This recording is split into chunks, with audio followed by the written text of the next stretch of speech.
न्यायालयाला कबूतरं कुत्रे यांच्याकडे लक्ष द्यायला वेळ आहे, पण कॉक्रोचकडे लक्ष द्यायला वेळ नाही, हे दुर्भाग्य आहे. येत्या 26 तारखेला रविवारी येत्या 26 तारखेला आम्ही हा मोर्चा काढत आहोत. हा मोर्चा निघेल शिवाजी पार्क शिवतीर्थावरून हा निघेल आणि हा मोर्चा जाईल सिद्धिविनायकाच्या इकडे.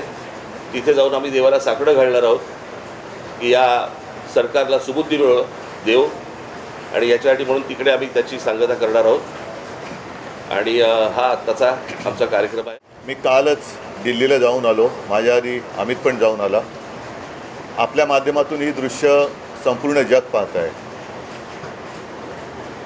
एक गोष्ट नक्की की हा विषय केवळ नीटच्या परीक्षेपुरता मर्यादित नाही आहे. कारण ज्या वेळेला मी गेलो, माझ्यासोबत संजय राऊत होते, अनिल देसाई, अरविंद सावंत ही सुद्धा मंडळी होती, खासदार होते. आणि त्या गर्दीमध्ये एक व्यक्ती राजा तिकडे संजयला असं भेटला की त्यांनी विचारलं की आप कहाँ से आए हो. संजयने विचारलं, तर मैं बिहार से आए हूँ लेकिन मैं हूँ तो मध्य प्रदेश का. तर तो काय विद्यार्थी वाटत नव्हता, पण मध्यमवयीन तरुण होता. तर त्याला विचारलं आप क्यों आए हैं. तर त्यांनी सांगितलं की माझा व्यवसाय नीट चाललेला होता, माझी रोटी व्यवस्थित चालू होती, पण नोटबंदीच्या वेळेला माझी पूर्ण उद्योगधंदा रोजीरोटी उद्ध्वस्त झाली आणि तो राग व्यक्त करायला मी आलेलो आहे.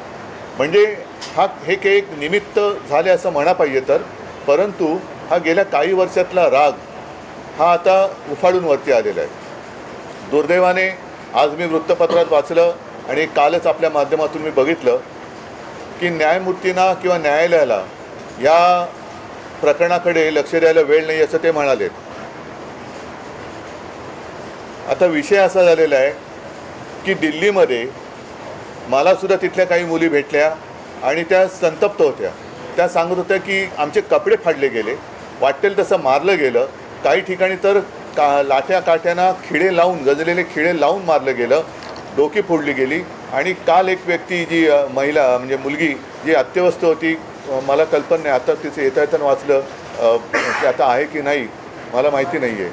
तर एक असे अत्याचार वाढत चाललेले आहेत. न्यायालयाला कबूतरं कुत्रे यांच्याकडे लक्ष द्यायला वेळ आहे, पण कॉक्रोचकडे लक्ष द्यायला वेळ नाही, हे दुर्भाग्य आहे. आणि देशाची परिस्थिती आता अशी झाली का, आणि न्यायालयाची परिस्थितीसुद्धा अशी धृतराष्ट्रासारखी झाली का. म्हणजे द्रौपदीने धृतराष्ट्राकडे न्याय मागण्यासारखं झालेलं आहे. आता मधल्या काळामध्ये चंद्रचूड यांनी न्यायालयाच्या न्यायदेवतेच्या डोळ्यावरची पट्टी काढली होती. ती न्यायदेवतेने परत पट्टी बांधली आहे का आणि कशासाठी बांधलेली आहे. हे एकूणच जे चाललेलं आहे, हे सरकार आता कोणाला आपलं वाटतं असं दिसत नाही आहे. कारण मी ज्या वेळेला तिथे पोचलो तेव्हा जसं आत्ता राज म्हणाला की आता विषय केवळ धर्मेंद्र प्रधान यांच्या राजीनाम्यापुरता नाही, तर ह्या मुलांना, या विद्यार्थ्यांना आता हे सरकार नकोसं झालेलं आहे. हेच विद्यार्थी होते, हीच मुलं होती ज्यांनी अच्छे दिन याची अपेक्षा करत ह्या सरकारला निवडून आणलं होतं. पण हे सरकार निर्दयीपणाने वागतंय. पंतप्रधानांनी आज ते काय ट्विट केले, खरं म्हणजे त्यांनी जाऊन बोलायला काय हरकत नव्हती.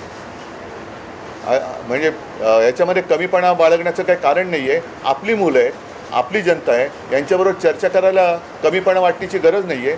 पहिल्या दिवशी जर का सरकारने यांच्याबरोबर चर्चेचे दरवाजे उघडले असते किंवा पहिल्या दिवशी जर का यांना बोलवलं असतं तर ही इथपर्यंत वेळ वाढली नसती, एवढी हे आंदोलन ताणलं गेलं नसतं. लोकांना आज व्यक्त व्हायचे, इतके वर्ष साठलेला राग, असंतोष हा उफाळून वर आलेला आहे आणि त्याला एक वाट करून देण्याचा आम्ही प्रयत्न करतो आहे. ही वाट करून देत असताना सर्वांना सांगतो की कोणीही, कारण बरेच जणं या असंतोषाच्या ठिणगीला वेगळं वळण लावण्याचा प्रयत्न करत आहेत. मग पोलिसांवरती हल्ले करण्याचा प्रयत्न करत आहेत. काही गुंड म्हणजे सिव्हिल ड्रेसमधले लोक, यांच्यात पोलिसांच्या लाठ्या यांच्या हातात कशा आलेल्या आहेत. मग त्यांच्या तिकडे नावाची पट्टी पण नाही आहे, काही कपडे त्यांचे पोलिसांचे नाही आहेत. म्हणजे हे गुंड, आता माझं मग असं म्हणणं आहे की हे आंदोलन मोडायला पाकिस्तानमधून गुंड भाजपने आणलेत का. कारण यांची काय ओळख पाळख काही नाही आहे. त्यांना ओळख विचारलं तर सरळ ते काही त्यांच्या निर्विकार चेहऱ्याने ते आपले बघतात लोकांकडे. काही त्यांना पडलेलं नाही आहे. ना मुलांच्या व्यथेची त्यांना जाणीव आहे, ना त्यांच्या वेदनेची त्यांना जाणीव आहे. बेसुमार लाठीमार करतायत. आणि अशी ही सगळी गुंडागर्दी ही सरकार चालवत असताना कोणी गप्प बसू नये. आपण व्यक्त व्हायला पाहिजे आणि त्या व्यक्त होण्यासाठी ती वाट करून देण्यासाठी येत्या रविवारी आम्ही या मी मोर्चा म्हणण्यापेक्षा एक देशाची ताकद काय असते ही ताकद दाखवून देण्यासाठी ह्या मोर्चाचं आयोजन केलेलं आहे. डॉक्टर ओजस मयूर शहा यांचे smiles 32 absolute solution for dentistry. उपलब्ध सुविधा: रूट कॅनल ट्रीटमेंट, दात साफ करणे, अक्कल दाढेची शस्त्रक्रिया, कायमस्वरूपी दात बसवणे, इम्प्लांट, कवळी बसवणे, स्माइल डिझाईन, दातांना तार बसवणे, कंपोजिट फिलिंग. पत्ता: care of Navneet traders, Manik Chowk, hotel Anand Bhuvan समोर, सोलापूर. संपर्क: 9607151719.